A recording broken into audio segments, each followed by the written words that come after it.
우리는 그냥 교회에 다니는 사람이 되어서는 안 됩니다.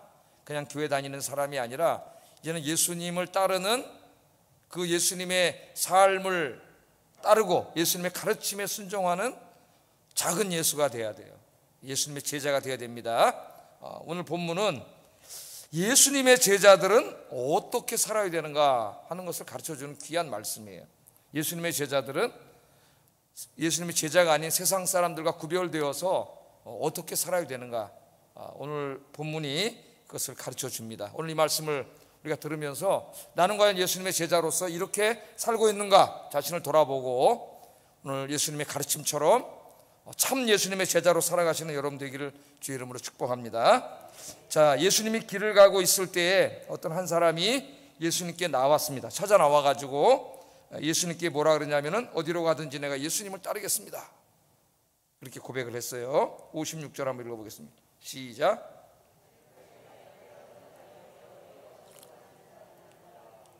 예수님이 어디로 자기가 갈 줄 알아요. 어떤 인생을 살아갈 줄 알고 또 어디로 가시든지 내가 예수님을 따르겠습니다 그랬어요. 그 말은 내가 예수님의 제자가 되겠습니다, 그런 말입니다.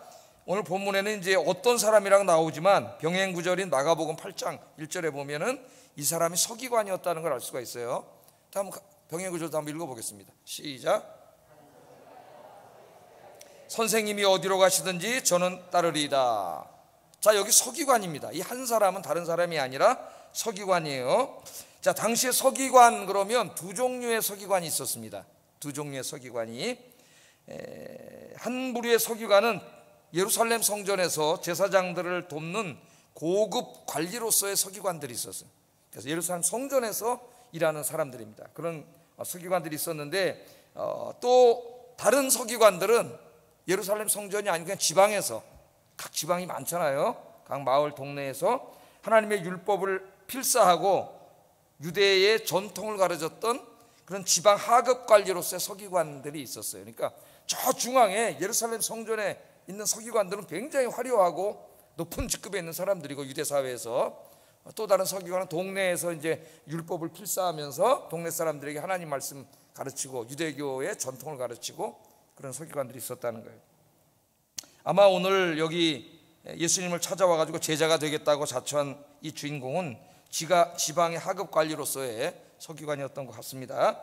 자, 이 서기관들은 구약과 유대 전통에 능통했던 학자들로서 항상 예수님의 가르침과 사역을 반대하고 적대하고 핍박했던 사람들이에요. 성경에 보면 서기관은 항상 좋은 사람으로 나와요, 나쁜 사람으로 나와요? 대부분 예수님 가르치면 거기에 반대하고 대들고 반대하고 막 이런 사람으로 나오죠. 율법을 어겼다 그러고 막 그런 사람들, 대부분 서기관입니다. 그런데 이 사람들 중에, 이 서기관들 중에 한 사람이 예수님의 제자가 되겠다고 지금 앞으로 나온 거죠. 그러니까 아마 이 광경을 보고 주변에 있던 사람들이 굉장히 놀랐을 거예요. 서기관 그러면은 예수님의 가르침에 계속 딴지를 걸고 반박하고 그러던 대적하던 사람들인데, 그 무리들 중에 한 사람이 예수님의 제자가 되겠다고 지금 예수님 옆에 나왔으니까 굉장히 놀라운 일입니다. 자, 예수님이 어떻게 하셨을까?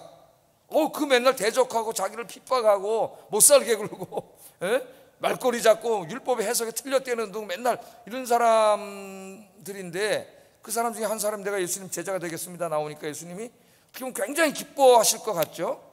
기뻐하실 것 같은데 사람들의 기대와는 다르게 예수님이 이렇게 말씀을 하세요. 57절 한번 읽어보겠습니다. 시작. 여우도 굴이 있고 공중의 새도 집이 있으되 인자는 머리 둘 곳이 없도다 하시고. 무슨 말씀이에요? 여우도 굴이 있고 그 한낱 그 짐승도 굴이 있고 또 공중의 새도 자기 집이 있는데 인자는 머리 둘 곳이 없다는 거예요. 그러니까 여우만도 못하고 새만도 못해. 나 하나 어디 머리 두고 잘 데도 없다 이 말이에요. 잘 데도 없다.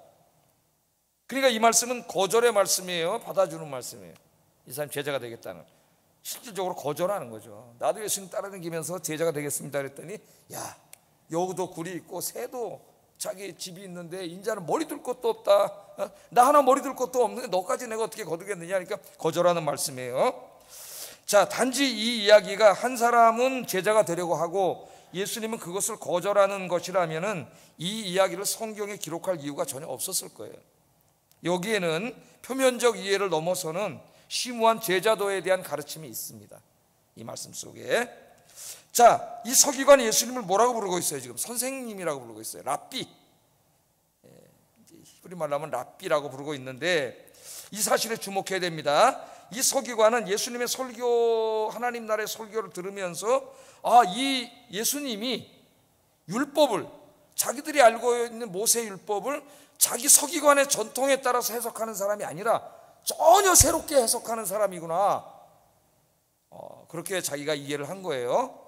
어떻게 보면 예수님이 그 바리새인들과 서기관들의 율법 해석을 상당히 많이 반박하셨죠. 잘못 해석했다고. 야, 율법을 전혀 새롭게 해석하는 분이구나, 그렇게 생각을 하고, 그 예수님의 해석이 좀 마음에 들었던 것 같아요, 자기 마음속에. 자기도 이제 예수님의 제자가 돼가지고 예수님 따라다니면서 그 율법에 대한 해석을 새롭게 배우고, 많은 이제 새로운 통찰력도 얻고 그럴 마음이 좀 있었던 것 같습니다. 그래서 예수님의 제자가 되려고 하는 거예요. 당시에 이제 제자가 된다는 것은 그냥 집에서 좀 학교에 왔다 갔다 하는 게 아니라 그 선생님을 쫓아다니는 거죠. 집을 나와서 선생님과 숙식을 같이 하면서 돌아다니면서 계속 그 선생님한테 배우는 거예요. 제자가 된다고 하는 것은. 자, 그렇게 이제 예수님을 무슨 하나의 그 하나님의 아들이요 구원자로 이해한 것이 아니라 율법을 새롭게 해석하고 굉장히 흥미롭게 해석하는 새로운 선생님, 랍비 정도로 그렇게 이해를 했던 것 같습니다. 그런데 가만히 보니까 예수님이 율법만 새롭게 해석하시는 게 아니에요. 또 예수님 뭘 하세요? 기적을 행하시잖아요. 기적을, 오병이어의 기적도 일으키고 막 귀신도 쫓아내고 병자도 고치고 막 놀라운 기적을 일으키고, 그러다 보니까 많은 사람들이 막 예수님께 몰려와서 예수님께 영광 돌리고, 오병이어 기적 일으켰을 때는 왕으로 세우려고 했죠. 이분이 진짜 우리 이스라엘의 약속된 메시아의 왕이다 그러고 왕으로 세우려고 해서 예수님 피해 가신 내용도 요한복음 6장에 나와요.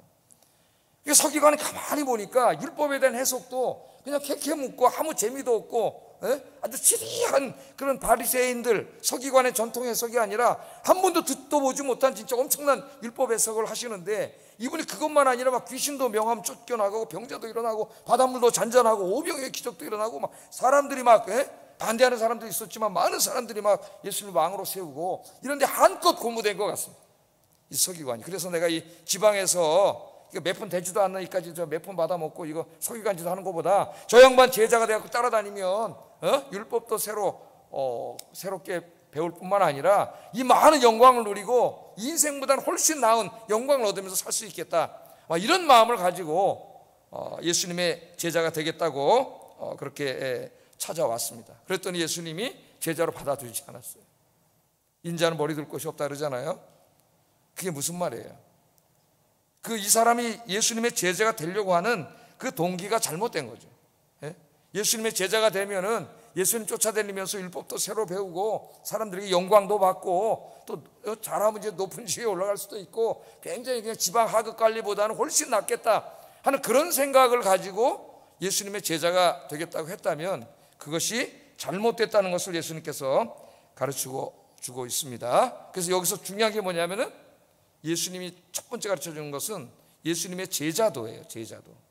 예수님을 따르고 예수님을 믿고 예수님의 제자가 된 것은 그렇게 편안한 인생을 살기 위함이 아니에요. 제가 늘 이제 건강과 부의 복음을 조심해야 된다고 이야기하는데, 물론 하나님께서는 우리가 기도하면 건강도 주시고 일용할 양식도 주십니다. 그 자체를 제가 부정하는 게 아니에요.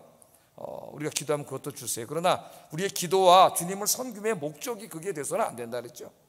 그럼 그게 우상이 된다 그랬어요.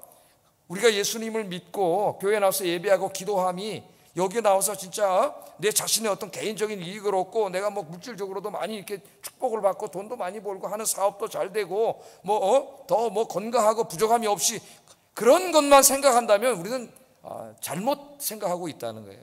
오늘 예수님이 그걸 가르쳐줘요. 인자는 머리 둘 곳이 없어요.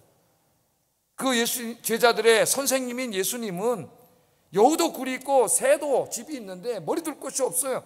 그런 고난의 길을 살고 있다는 거예요. 그러니까 참된 제자도의 길은 뭐예요? 주님을 위해서 함께, 주님과 함께 그 십자가의 길을 가는 거예요. 십자가의 길. 우리 예수님께서 제자들에게 이렇게 말씀하셨죠. 마가복음 8장 34절 한번 읽어보겠습니다. 시작.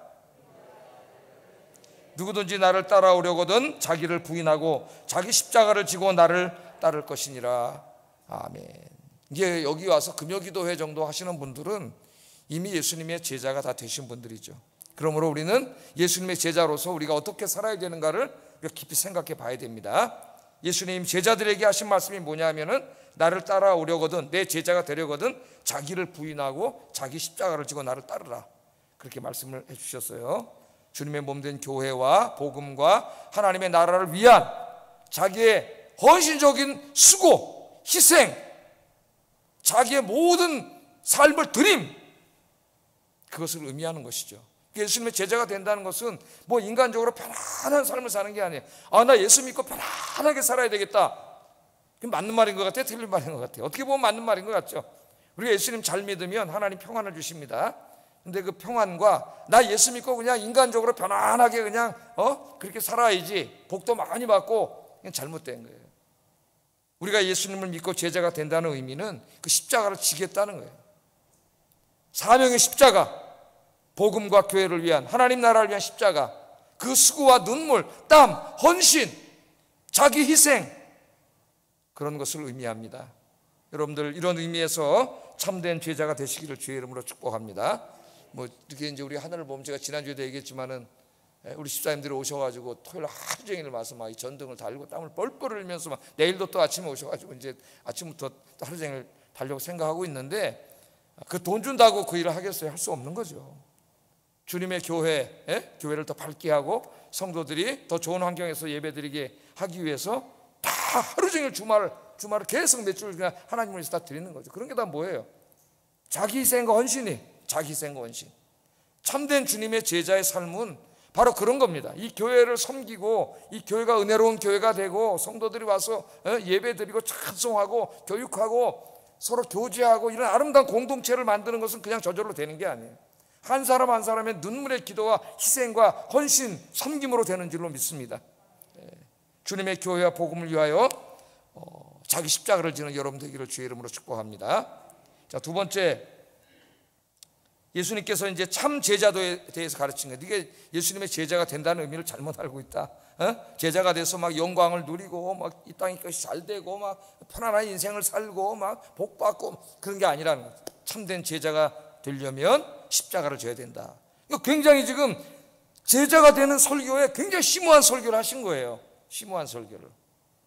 십자가를 져야 된다 그러면 아멘이 잘 안 나와, 한국교회. 복 받으세요 그러면 아멘 그러는데 십자가를 지나면 아멘이 잘 안 나와요. 아멘. 그러니까 이 신앙이 지금 여기 예수님의 제자도에 가르친 건 전혀 엉뚱한 생각을 하고 있는 거죠. 자, 이 설교를 했는데 또 한 사람이 예수님을 찾아 그 앞에서 나옵니다. 이 설교 들었잖아요. 예수님의 제자가 된다는 거는 이 엄청난 자기 희생과 헌신, 자기 십자가를 져야 되는 거구나, 그걸 알았단 말이에요. 그런데도 예수님께 나와서 내가 예수님의 제자가 되겠다 그래요. 그런데 단 하나, 내가 지금 부친 상중이기 때문에 장례식 끝내고 예수님 따라가겠습니다, 그렇게 얘기합니다. 59절 한번 읽어보겠습니다. 시작. 나로 먼저 가서 내 아버지를 장사하게 허락하옵소서. 자, 예수님의 제자가 된다는 게 십자가를 지는 게 굉장히 어떻게 보면 힘든 일이라는 것을 예수님이 이야기했어요. 그러니까 시시하게 뭐 나 따라다니면서 뭐 인생 영광이나 누리고 편안한 삶을 살고 그러려면 아예 제자가 나 따라올 수 없다. 머리 두고 잘 곳도 없는 인생을 살아야 된다, 그렇게 가르쳤는데도 이 사람이 지금 와서 아버지 장례 끝나면은 내가 예수님을 따르겠습니다, 그렇게 얘기하고 있습니다. 뭐 우리나라도 마찬가지지만 이 당시 유대 사회에서 가장 중요한 일은 이제 부모님이 상당했을 때 장례 치르는 일이에요. 그래서 상을 당하면은 이 사람은 쉐마를 낭독하는 것도 면제해 줍니다. 쉐마 낭독은 제일 중요한 일이거든요. 그것도 면제해요. 그것보다도 우선되는 일이 부모님 장례 치르는 일이에요. 또 테필라 기도를 암송하는 것, 그러니까 쉐마를 암송하는 것과 테필라 기도문을 암송하는 것은 유대인들에게는 제일 중요한 일입니다. 어떤 일보다 앞설 수 없는 일이에요. 그런데 그거보다 더 중요한 게 뭐냐면은 부모님 장례를 치르는 일이에요. 그만큼 중요한 것인데, 자, 이 장례식만 끝내놓고 내가 예수님 제자가 되겠습니다. 예수님 칭찬하실 것 같은데 또 예수님이 그렇지 않으세요. 60절에 이렇게 말씀합니다. 읽어보겠습니다. 시작. 너는 가서 하나님의 나라를 전파하라 하시고 죽은 자들로 자기의 죽은 자들을 장사하게 하고 너는 가서 하나님의 나라를 전파하라.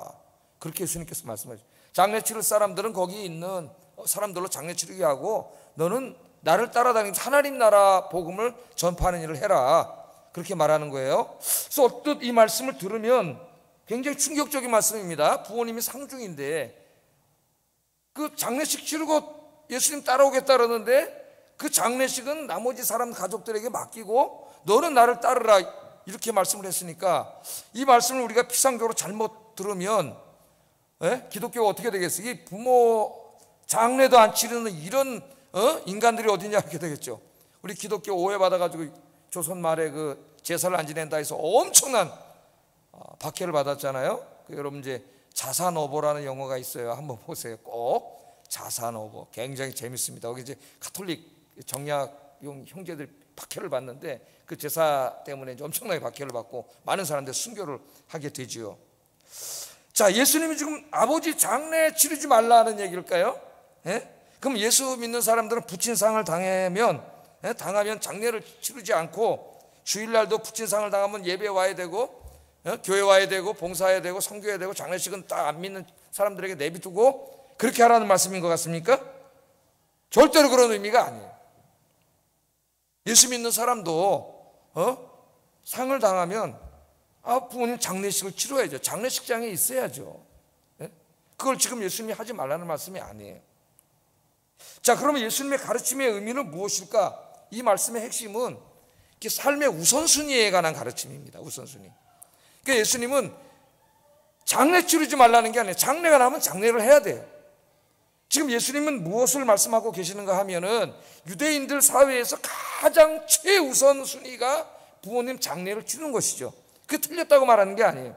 그러나 그 아주 특별한 이 사건 하나를 통해서 그것보다도 더 중요한 우선순위는 하나님이라는 것을 가르쳐 주는 거예요. 그러니까 다시 말하면 장례를 치르지 말라는 말이 아니라 우리 인생에서 하나님보다 더 앞세우거나 하나님보다 더 우선순위가 되는 것이 있어서는 안 된다는 겁니다. 예수님의 참된 제자가 되려면 우리 삶의 최우선순위는 하나님이 돼야 돼요. 그 하나님보다 앞서는 것이 있으면 안 돼요. 내가 어떤 일을 결정할 때나 어떤 일을 행할 때에 우리 선택을 해야 되지 않습니까? 많은 선택을 해야 되는데 그 중에서 제일 중요한 게 뭐냐면 하나님이시라는 거예요. 하나님. 이 장례식은 치르지 말라는 게 아니에요. 이 특별한 장례식을 통해서 아버지 장례를 치고 따르겠다고 하는 그 말씀을 통해서 이 특별한 사건입니다. 우리 예수님 하나의 제자도를 가르쳐 주는데 우리 기독교인들이 예수님의 제자들이 생각해야 될 중요한 건 뭐냐면 삶의 우선순위가 분명해야 돼요. 그래서 너희는 먼저 그 나라와 의를 구하라. 먼저가 굉장히 중요합니다, 여러분. 먼저 그 나라와 의를 구하라. 그리하면 이 모든 것을 너희에게 더하시리요. 이 모든 것은 뭐예요? 마태복음 문맥에서 보면 그들이 무엇을 먹을까, 입을까, 마실까 우리가 걱정, 염려하는 이 땅의 모든 것들이죠. 근데 우리는 항상 거꾸로 해요. 거꾸로. 하나님 아버지, 내 지금 경제적으로 어려운데 일이 잘 돼서 돈 많이 벌게 해주시고 내가 좀 몸이 아픈데 몸을 건강하게 해주시면 내가 주님 이렇게 해서 열심히 섬기겠습니다. 그렇게 하지 말라는 거예요. 먼저 그 나라와 의를 구하라는 거예요. 삶의 우선순위를 하나님으로 두라는 거예요. 그러면 그 다음에 우리 인생을 살아가는데 육적으로 필요한 이 세상에 필요한 모든 것들은 하나님이 더하여 주시리라. 아멘. 그걸 믿는 게 믿음입니다. 그게 믿음이에요. 믿음 다른 게 아니에요. 이거 실천하기가 쉽지가 않아요. 그런데 이 말씀을 아멘으로 믿고 이 말씀대로 살아가는 게 믿음이에요. 믿음. 그러면 이 모든 것, 여러분의 마음속에 기도하고 있는 이 땅의 모든 것들도 하나님이 채워주실 줄로 믿습니다. 오늘부터 여러분 삶의 최우선순위가 하나님이 되시기를 주의 이름으로 축복합니다. 이제 마지막으로 이 두 얘기를 다 들었어요. 와, 예수님의 제자가 된다는 의미는 편안한 삶을 사는 게 아니라 주님을 위해서, 교회와 복음을 위해서, 하나님 나라를 위해서 십자가를 지는 그런 엄청난 수고와 헌신, 희생이 있어야 되는 길이구나. 이것도 배웠고 예수님이 또 뭐라 그래요? 내 인생의 앞으로 최우선순위는 하나님이 돼야 되는구나. 이 땅에 그 어떤 일도 하나님보다 앞세우는 일이 있어서는 안 되는구나. 이 설교를 다 들었어요. 야, 쉬운 일이 아닙니다, 여러분. 그런데 이 설교를 듣고도 또 한 사람이 예수님께 나와서 내가 그런 제자가 되겠습니다 이러는 거예요. 제자가 되겠습니다. 이거 대단한 거죠. 그런데 예수님 가서 가족들하고 좀 작별 인사만 하고 오겠습니다. 그렇게 얘기를 합니다. 자, 61절 한번 읽어보겠습니다. 시작.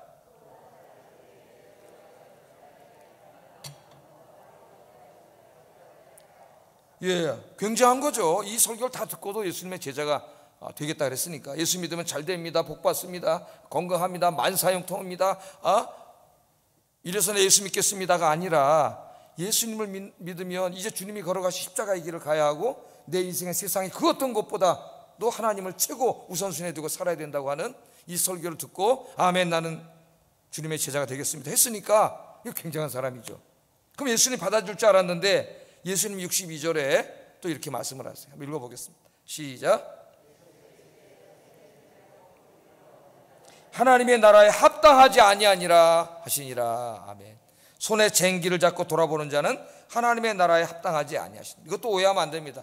야, 예수 믿는 사람은 그럼 그날부터 뭐 가족도 없나? 가족 다 저버리고 그냥 교회 가서 살아야 되나? 그런 말씀을 하는 게 아니에요. 이 특수한 이 상황을 통해서 참된 제자도를 가리키는 겁니다. 여러분, 쟁기를 잡고 뒤를 돌아보는 자는 하나님 나라에 합당하지 않다 그랬어요. 그 유대인들의 땅은 이제 밭이 좀 이렇게 거칠고 중간중간 돌멩이들이 많기 때문에 소는 쟁기를 잡고 이렇게 밭을 갈면은 앞을 똑바로 보고 가야 돼, 목표를. 딴 데 보고 가다 이렇게 딴 데를 보면은 돌멩이가 올라오면 덜컹 하면 소가 어떻게 돼? 방향이 뚝 삐뚤어지잖아요. 그럼 저쪽 쳐다보고 있으면 이게 계속 저쪽으로. 목표는 여기인데. 그 비유를 예수님께서 들은 거예요. 하나님 나라의 백성들, 예수님의 제자들은 세상에 한눈 팔면 안 된다는 거예요. 작별하지 말라는 얘기가 아닙니다. 작별해야죠. 예수 믿는 사람도 가족을 잘 돌봐야죠. 그러나 이 특별한 사건을 통해서 우리 예수님이 참된 제자도의 길을 가르쳐 주는 거예요. 되돌아보면 안 된다는 거예요. 세상을 되돌아보면 안 된다는 거예요. 그 대표적인 사람이 누굽니까? 롯의 아내 아니에요? 롯의 아내. 예수님이 이 말씀을 가르칠 때에 롯의 아내를 예로 들었죠. 그죠? 소돔과 고모라 성에 유황불로 하나님 심판을 내리실 때 아브라함의 중보기도 때문에 간신히 구원을 받아가지고 그 성에서 나와. 롯의 가족들이 다 나온 다음에 그냥 거기 하나님의 심판의 유황불이 막 떨어져서 다 심판을 받고 있는데 아마 그 집에다가 뭐 많이 못 갖고 나온 것 같아요. 여러분, 불이 나면 막 여러분 못 갖고 나오잖아요. 막 허겁지겁 막 뭐 하나 집어가지고 뛰어나오는데 그 안에 두고 온 게 너무나 막 생각이 나가지고 거기 집도 있고 다 있는데 이 아내가 이렇게 그걸 뒤돌아봤어요. 뒤돌아봤더니 어떻게 됐어요? 소금 기둥이 됐다 그러지 않습니까? 예수님이 그 말씀을 하면서 하신 말씀이 이거예요. 손에 쟁기를 잡고 뒤돌아보지 말라는 거예요. 여러분, 사탄 마귀는 오늘 이 시간에도 우리에게 찾아와서 자꾸 한눈 팔게 합니다. 세상을 바라보게 하죠. 우리는 바라보는 것으로 죄를 진다 그랬죠. 아담과 하와가 뭐로 죄졌어요? 바라봄으로써 죄를 졌어요. 쳐다보면 안 돼. 선악과를 마귀는 쳐다보게 해. 쳐다보니까 보안직스럽고 먹음직스러워요. 마귀가 쳐다보게 하는 것은 우리의 타락한 우리의 욕망과 욕심을 다 자극하는 것들이에요.